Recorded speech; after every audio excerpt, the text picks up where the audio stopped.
Call of Duty's in a bit of trouble, and funnily enough, Ubisoft of all people are actually trying to take it out.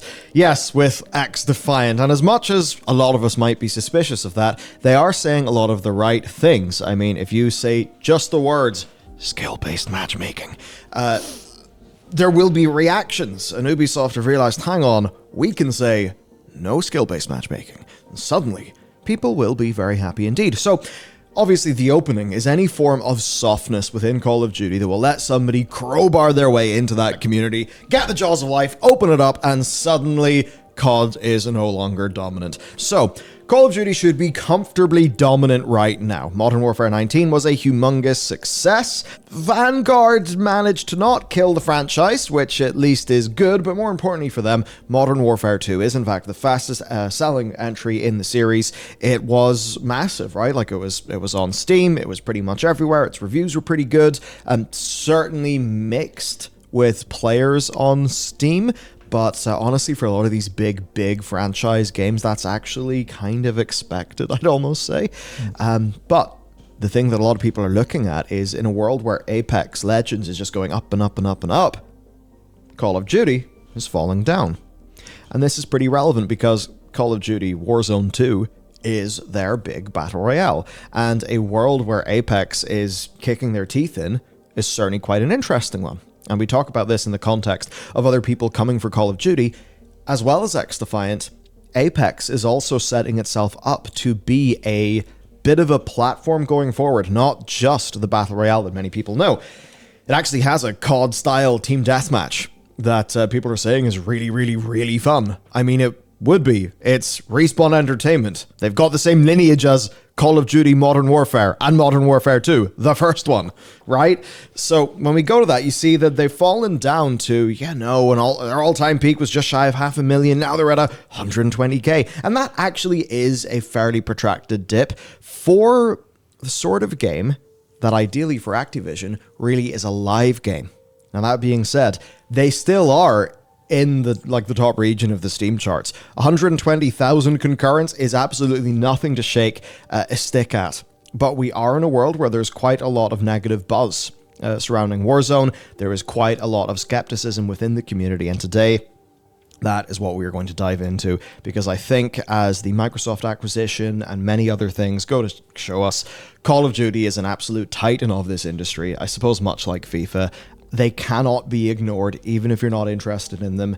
It is the franchise that other people try to avoid when they are launching their own games. First, though, I've got awesome news. Okay, The Pale Beyond, our debut video game, is out. It is on Steam. Currently, it's been bouncing around a user review between 93 and 97%. Which we are absolutely thrilled about as a team. It's above 80 on both Metacritic and OpenCritic, so oh man, we are just absolutely beaming here. I mean, to get that with your debut game is just, we didn't expect it. We are so happy. So yes, The Pale Beyond is a survival role-playing narrative game.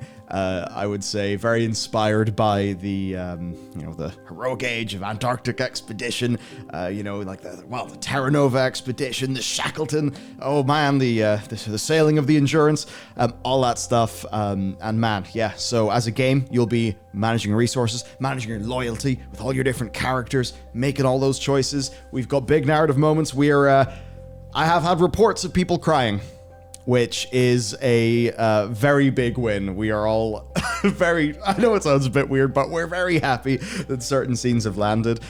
There are things we want to fix up on the UX front. So you'll actually see a little pop-up. I think the most recent version of the game actually does have a bunch of UX fixes. So I would like to say a massive thank you to everybody who has left a review, including the negative reviews, because those negative reviews have had lots of super actionable information that we've been able to pretty much immediately act on with some of it and immediately draft up our plan with others. But otherwise, though, it really seems like we're onto a bit of a cracker with the core of the game. The response has just been awesome.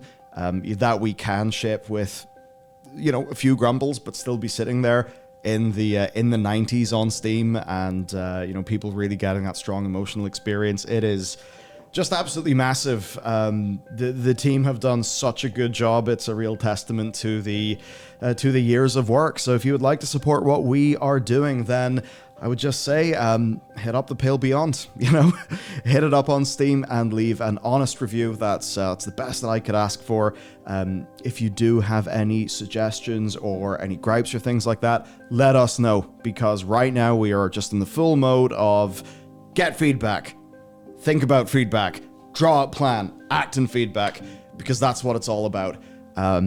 For a little bit of news, we'll properly dive into this soon, but we are above our internal sales predictions. We are above our publisher sales predictions. Everyone is very happy across the board, and we are all just thrilled and excited for the future. It's just been goddamn incredible. So yeah, The Pale Beyond, it is on Steam. I would absolutely appreciate your support. So yeah, just consider buying the game or perhaps putting it on your wish list. And if you do play it, just leave an honest review and we'd really appreciate it.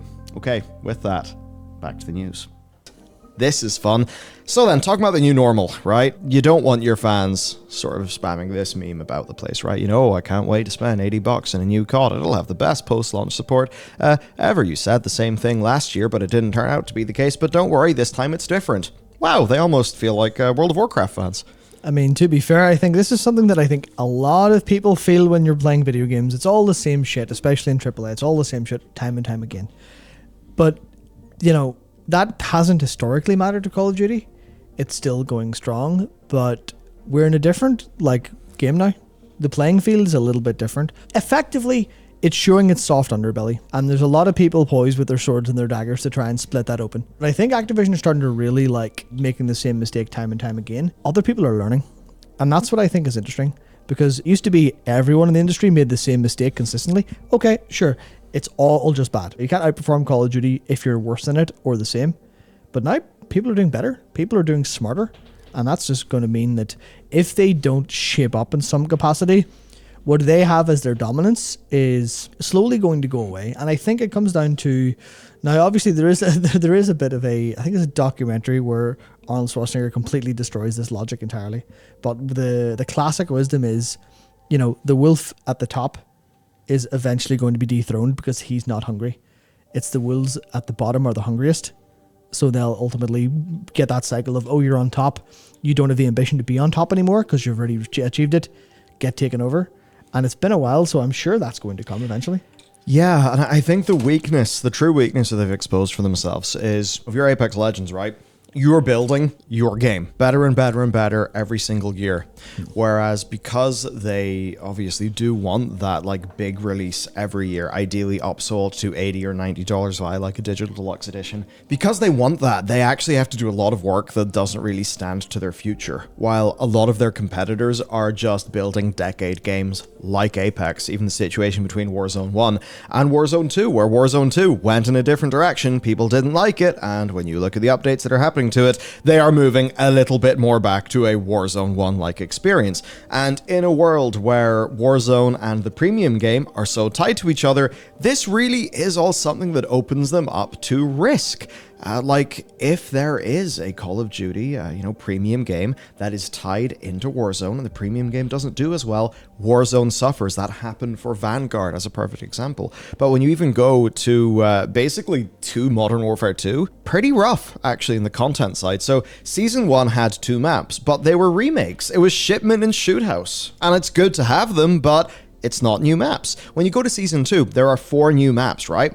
But Dome, which is a remake, Valderas Museum, which actually most of us played in the beta, but because of copyright issues, they had to pull it from the launch. There's Al Malik International Airport, I assume, and Zaya Observatory, which are actually both POIs from Warzone that include remakes of classic maps that were basically converted for bigger multiplayer modes. So basically, people have got 6 maps, but they're all remakes bar one, and the only one that is new is one that was actually made for launch, but didn't make it in because of copyright reasons. And then that there's stuff that is basically ground war maps that contain remakes that were taken from the Warzone map. It leads you to a situation where you have this meme, call for money, recycled warfare, and I think you can see how that actually does feel to the players. You know, people might talk about, say, oh, for us playing WoW, like, oh, the devs kind of recycled that idea.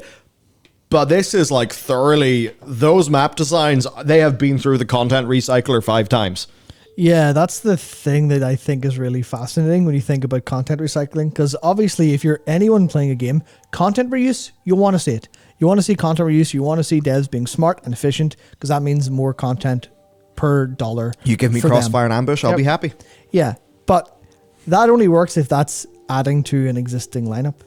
Because you could look at that and go, oh, okay, so if someone were to have a theory that maybe all of Modern Warfare 2 support, post-launch support specifically for the multiplayer, was pulled so they don't have a map designer because that map designer is busy working on. Theoretically, let's say a new Call of Duty game. Let's say a new Call of Duty game in 2023. Then you go, then why did I buy the 2022 one? Why did I buy that if that's going to be pulled out from under me? Which is the world of you're trying to have a live service, but you're not doing the work that a live service actually entails, that everyone else is doing. And that's going to bite you in the ass eventually, theoretically. But it's all down to player feel. And if people, like, I guess that's the point. Reality doesn't matter here in the long term. The experience reality of what players feel is what matters in the long term. Especially as you have more people coming for your, like, fair weather audience is a term. Audience who will leave once something is slightly better as opposed to dedicated. If you don't do the work, you're not going to get the results. And if everyone's just saying, call for money, recycle warfare, it's just not a good approach to game making in the long term. I think the competitors are proving that. Yeah, and there is a new 6v6 map, a purely new one that they've decided to move up because it's testing well. So it's coming out in the first half of Season 2, which is certainly good. But again, it is that situation where the first new 6v6 map has happened 4 months after launch instead of what the initial plan was, which is Season 3. And if you're only going to get 5 seasons, then a lot of players are going to look at that and think, like, this is not really the amount of new content that I thought I would get. And I suppose then for a lot of us, we think, why could it be like this? Could it because they are, maybe putting the big yearly sales of high-priced box copies ahead of the live service because they basically can't really afford to do both perfectly? I would say almost probably, because we now have got to get into the rumors. So, the tech security and malware tracking group, VX Underground, revealed on Twitter that an Activision employee had been hacked December 2022. The team alleged that employee data had been stolen, as well as details on the content plan for COD throughout 2023. Now, according to Activision, no customer, employee, or game data was impacted. Following a thorough investigation, we determined, that was how it was.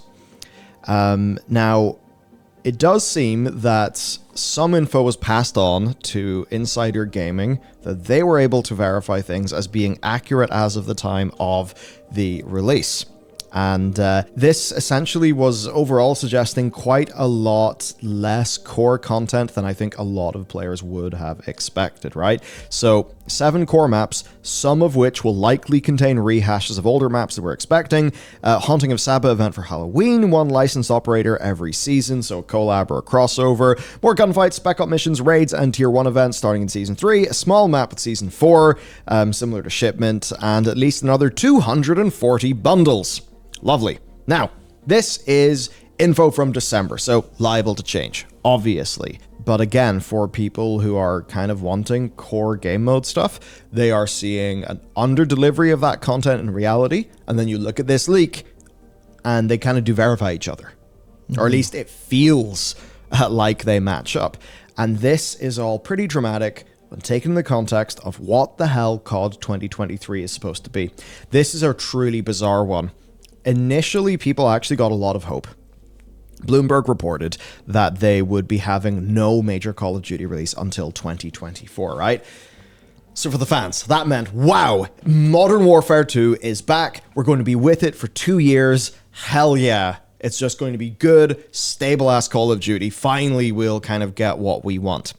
Now, Activision continually distanced themselves from that, saying that there would be premium experiences, that anything aside from that is incorrect.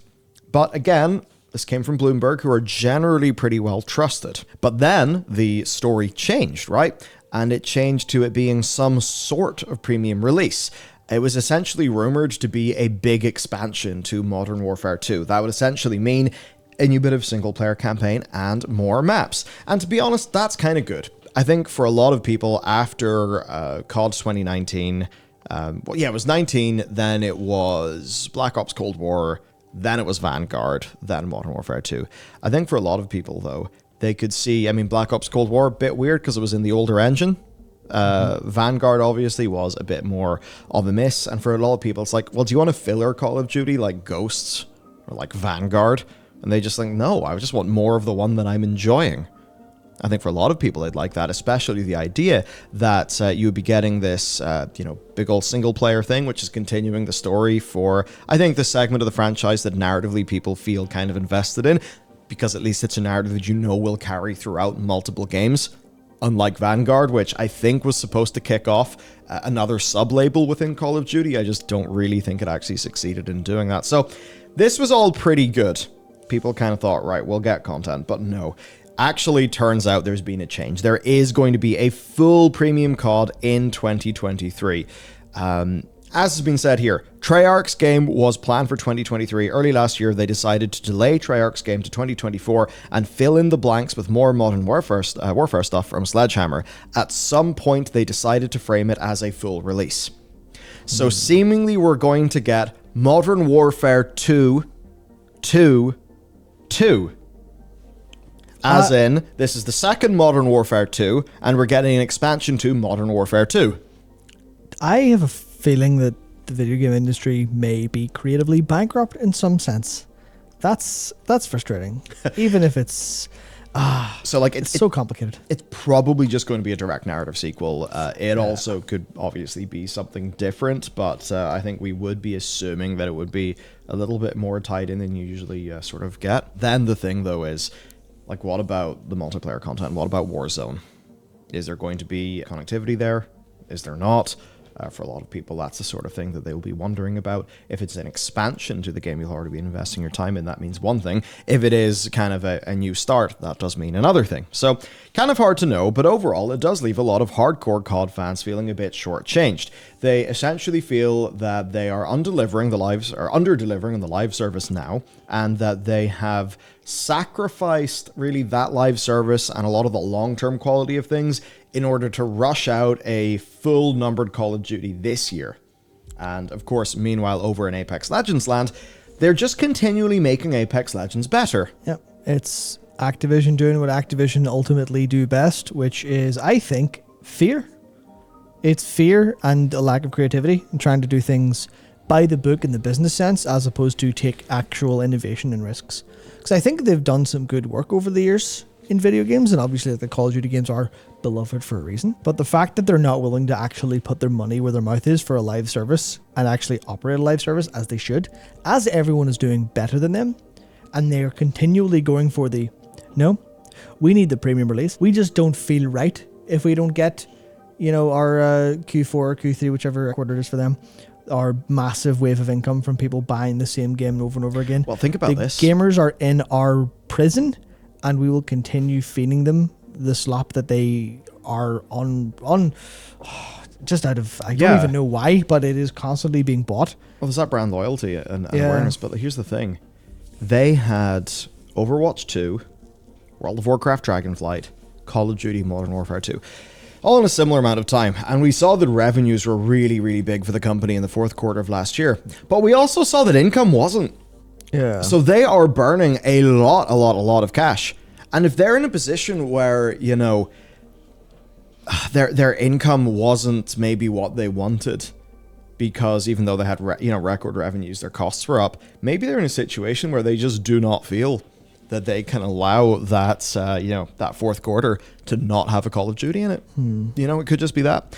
But let's talk about who wants to come in and kill them. Because yes, there's Apex Legends. I think that's the main one that I would think of, purely because free-to-play 6v6 team deathmatch mode in a brand that has, I think, cultural capital that could eclipse Call of Duty if they continue along the lines that they are.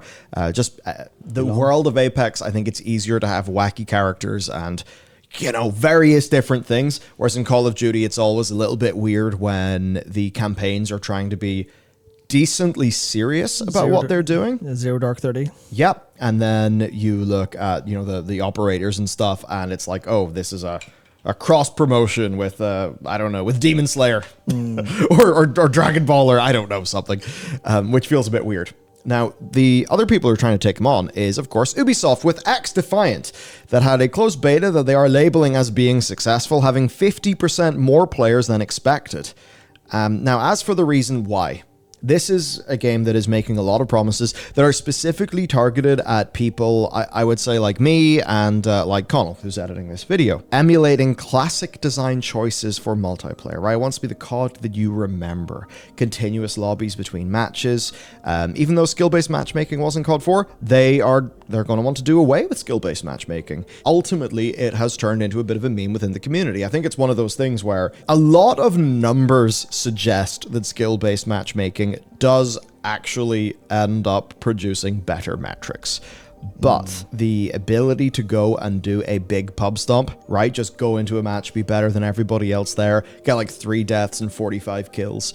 That makes for good content. That does give a little bit of a hill to climb for some of the more dedicated players, right? They want to be able to do that and feel super powerful. Whereas very tight skill-based matchmaking, that'll only be pairing the best with the best, which makes regular play for them a turbo sweaty experience. So it's one of those things where it's like, yeah, you're really good at Call of Duty, but what if instead of enjoying the mastery of being good at Call of Duty, you would prefer to just pub stomp? So this is one of those things where even if it turned out that SBMM is better in the long run, they are willing to say no to it in order to get in a very sizable portion of the audience that does not like it. Yeah, I think that's the thing that I think no one else is really willing to do that. So if they are willing to go, okay, well, metrics say this, and this is surprisingly on Ubisoft of them. Maybe it's because it's a small team within Ubisoft and it's a little bit more free of creative decisions. But I think the idea of the metrics say doing X is better, but players say they want the experience of not X, so we will not give them X, and we'll see how that bears out. We'll see if player experience matters more than ultimately the metrics. Because I think one of the metrics that they're likely tracking for that is how much people play. And I don't know about you, but I definitely don't rate games like positively or negatively based on how much I play them. There are games that I think are absolutely, to use a family-friendly term, the bee's knees. And I've played them for like 8 hours, 9 hours, 10 hours. Then there's games I played for thousands and go, oh, why have I done this? This is an awful experience, but I'm stuck here. And I think that there's a line somewhere in the middle that you want for players. I think Call of Duty always errs on the side of we need people in here as long as possible to get as much money extracted out of them as possible. But that's not how you build cultural capital. That's not how you win in the games market overall. That's how you make a lot of money. But it's not how you build a brand that'll last forever. Not that I think Defiant as a name is particularly strong and going to build a brand that'll last forever. You could have just called it Defiant, and then there wouldn't have been an X, and that would have been fine. Because you're just doing the opposite of Crossfire X. Crossfire would have been better without the X. But I think the fact that there's no skill... It does feel a bit 90s, doesn't it? It feels a bit MTV. Yeah, maybe that's the point, but it is a little like... These decisions are kind of what you need to be making. Even if they're a long shot, even if you're going against data internally, even if you're going... We've got a hunch. What if we make a game based on our hunch, and our hunch is right?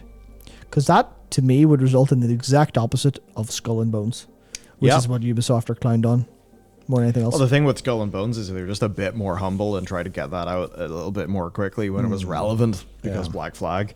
But anyway, when you actually look at this, though, it's interesting. Some of the marketing here, we're thinking there's a bit of Mark Rubin, the executive producer in it. He was the ex-executive producer of Call of Duty, and funny enough, here he is. 2 of them. He was the model he modeled for the cover art. Oh, crazy. Of those games, which, that's certainly something. Nice. And when you actually kind of go through what he's talking about, do you buy games based on critic reviews from tech sites? Very curious, as I felt review scores aren't really a thing anyone cares about anymore. Features I would have if I were making a multiplayer FPS. Ranked. Again, within COD, people get angry because it's like, why is ranked not here at launch? Why does it take so long to get ranked? Some issues, like even in the Battlefield series, every single Battlefield entry has got to go through the same rigmarole of, when can we do servers? When will DICE let us do servers? Oh my god, this was so much easier back in the day in Battlefield 2. What is going on? Red dots and minimap, lobbies to stay together, map voting, just to name a few. Hint, I'm making that game. So, not every FPS player wants to play a Battle Royale. Again, that's taking a little bit of a snipe at both Apex and, and of course Call of Duty. So, interesting public positioning here when you kind of look at some of this, the 2022 Insider Seasons Roadmap. This is a game that is, at least in fairness to them, it is being very extensively worked on. Like with a lot of community feedback. So this is just what they've been doing in their like closed testing. Of course, that closed testing had way more people in it fairly recently. For what I understand, it feels like in some ways they're getting there, in other ways they're not. The M4 that you kind of default to is kind of rubbish, especially like its sound design and stuff like that. But I know that, like, at least in our team, Connell had a lot more fun switching to the, I think the Car 98 and the AK. And certainly watching him play with the Car 98, that looked like it would feel pretty decently. But it still has some issues, like the hit effects just don't feel quite right. It's obviously a game that still is in testing. But in fairness to them, they didn't label this as an open test. Yeah, in my very limited experience testing, it was very rough. It was very, hey, this kind of works, because I know the netcode was really kind of scuffed in a way. Clearly needs a lot of work. Maybe that was just the way they had beta players play together or something. But netcode was a bit rough. Weapons were a bit rough. Basically everything about it was like, I really don't find a reason to care. But then I'm not the target audience, so I would absolutely 100% keep that in mind. But even my version of playing it was, I didn't really know anything about it or care whatsoever. I was like, oh yeah, I'll just play it and see what it's, is it fun? Is it good? Whatever. And I was like, it's all right. There are certain issues. And now I've seen everything that Mark Rubin said. I'm like, I retroactively think of it better now. Just because I see, if this is your goal, you're going to be able to carve out a niche that go, yeah, we're going to be counterculture. If Call of Duty is culture in video games, we'll be counterculture. And if anyone's been paying attention to the past maybe 40, 50 years of how culture and counterculture have pushed against each other, then I think it's very likely that something like Defiant could ultimately take the crown. It just might take the crown as gamers are concerned and not the, billions of dollars that goes into it. But in terms of being something that Ubisoft release and go, listen, we're very sorry that we've kind of been a bit sold this for a long time. We're going to release something that is a honest to God effort at being a good video game for a specific audience, with all of the trappings of classic games that people actually like. And even if it doesn't go well, it's still going to be a shot at Call of Duty and go, listen, you're weak. If this can not necessarily slay the dragon, but if this can wound that underbelly, then I think Activision might have to wake up a little bit. Yeah, and it's more than just them. Yeah. Like PlayStation have multiple live services in the mix. Yeah, they do. They'll be thinking about, like, let's just say stuff goes through with COD. They'll be thinking about their escape plan. They have been, obviously, because they got the ex-Treyarch dudes in. Obviously, that didn't go down too well, I think, in terms of maybe some revolving doors at the studio. But generally, they're at least trying. They're aware of it. And then I think, to go back to Apex for a second, it's Respawn. It's the Call of Duty people who made Call of Duty what it was today. And it's them sitting and going, yeah, here's a TDM if you want to play it. And that wasn't a whole big, okay, well, this is going to take us 2 years and $40 million to make. This was, hey, we've got a shooter. Do you want to put a TDM in the shooter? Oh yeah, it works really well. So if that works even better, and they go, we'll spin it out into its own service, or we'll spin it out to be a bit more part of Apex itself, then you're like, okay, well then suddenly are you going to have a competitor that you almost accidentally made while making a good platform and a good service? But there's something else I think that is important, and that's the idea we talked about a couple of times during this, is cultural capital and culture, and knowing that's the game. That's the game everyone's playing. That's the game everyone's talking about. That's the game that I go to Twitch and I see people playing that game.